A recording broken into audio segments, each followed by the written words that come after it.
This is France, long known for its generous pension system and social safety net, but recent reforms have sparked protests and deep divisions.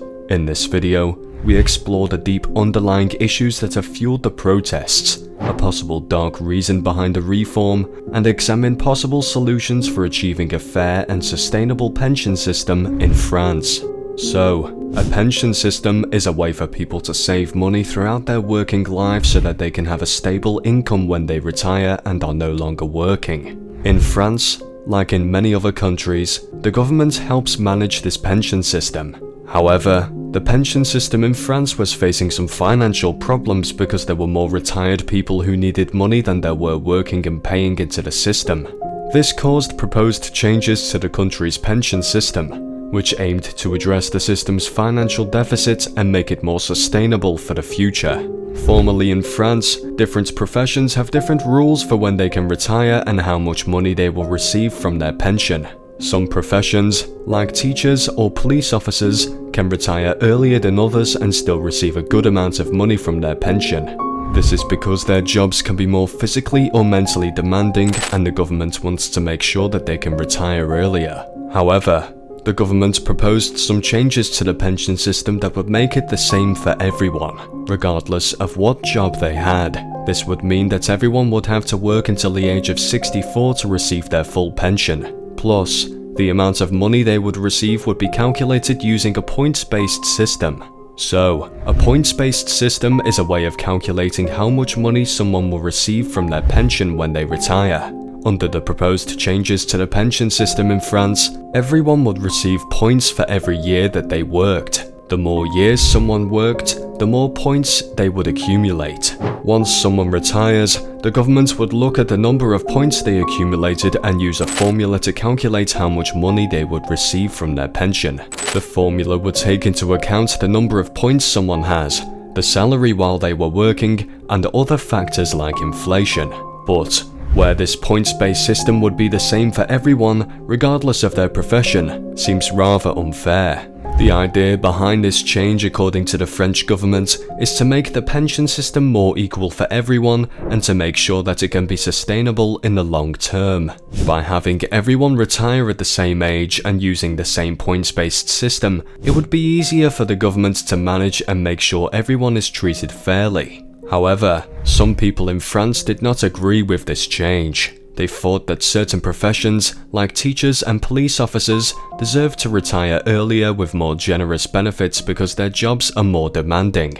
For example, some workers, such as nurses or construction workers, may have jobs that are more physically demanding and can take a toll on their health over time. These workers may not be able to continue working until the same age as someone who has a less physically demanding job. Another deep underlying issue is the impact on women. Women in France, like in many other countries, tend to have lower salaries and are more likely to have interrupted careers due to childcare responsibilities. This means that women may have a harder time accumulating enough points to receive a full pension under the new points-based system. Another concern was the impact of the proposed changes on people who are already close to retirement age. These individuals may not have enough time to accumulate enough points under the new system to receive a full pension, or they may have to work longer than they had planned to receive a full pension. Finally, there was concern about the overall impact of the proposed changes on the French economy. Some people believed that the changes could lead to a decrease in consumer spending and economic growth because older workers would have less money to spend once they retired. The protests were not just about the proposed changes themselves, but also about broader concerns regarding economic inequality, social justice, and the perceived lack of representation of the working class in the political process. Many protesters saw the changes to the pension system as economic policies that they believe prioritize corporate interests over those of ordinary citizens. In a comment by a Frenchman on YouTube, and I quote, "My problem is the government and how they're presenting the reform, and how their horribly condescending bands say, the people don't understand, the people do, but you can't be talking to us like we're dum-dums. And the fiery French average Joe does not like being treated like a fool. Also, it appears now the current government is violent and lies. Trust in the president and the government are in shambles, and the executive seems deaf to any discussion. They always say, "We understand the concerns," but when unions ask for talks directly with the government, they get ignored. Macron and Born are counting on people getting tired and going back to work, so just weathering the storm. And it could work. It is the 12th protest day so far, and there are less Protestants already, so they're very visible. Trash collectors have a very visible impact. But why implement these changes? Why now? Well, as part of President Emmanuel Macron's broader efforts to reform the country's economy and reduce its budget deficit. Well, another dark reason why, and this is just a theory, the CFA franc system. Let me explain. So, the CFA franc is a currency that is used in 14 countries in Africa. These countries were all once colonies of France, and they have continued to use the CFA franc even after they became independent. The CFA franc is pegged to the euro, which means that its value is fixed to the value of the euro. This is done to keep the exchange rate stable and to make it easier for people in these countries to do business with European countries. The French Treasury, which is part of the French government, manages the CFA franc. This means that the French government is responsible for making sure that there are enough CFA francs in circulation, and that the value of the CFA franc stays close to the value of the euro. Some people have criticized the CFA franc because they feel that it gives too much control to the French government and does not give the African countries enough independence to manage their own economies. Others argue that the peg to the euro has been beneficial for these countries because it has helped to keep inflation low and has made it easier for them to do business with European countries. In other words,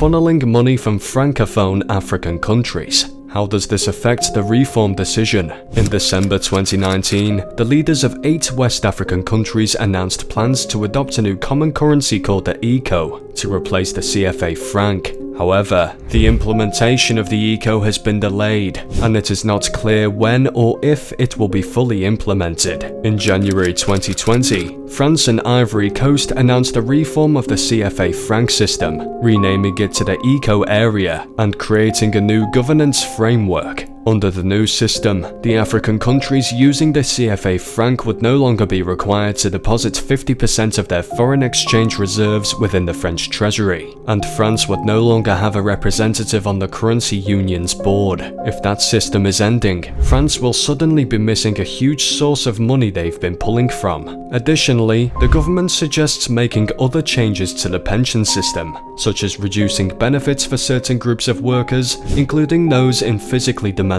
professions like train drivers and cleaners. The protests were led by labor unions, who organized strikes and demonstrations across the country, including in major cities like Paris, Marseille, and Lyon. Finding a solution that satisfies all parties involved in the French pension system reform debate is a complex task, but there are a few possible approaches that could help address some of the underlying issues that have fueled the protests. One possible solution would be to focus on increasing revenue for the pension system, rather than reducing benefits or increasing the retirement age. This could be done by increasing contributions from employers, or by implementing new taxes or fees to support the system. This would help ensure that the pension system remains financially sustainable without reducing benefits for workers. Another possible solution would be to find ways to address the underlying economic and social issues that have contributed to the protests, such as high levels of unemployment, income inequality, and a lack of representation for the working class. This could involve implementing policies that support job creation and economic growth, as well as programs to provide financial support and job training for workers who have been displaced by automation or other economic changes. Finally, it may be necessary to find ways to engage with the protesters and address their concerns directly, rather than simply pushing through with the proposed reforms. This could involve holding public forums or consultations to gather feedback from workers and other stakeholders,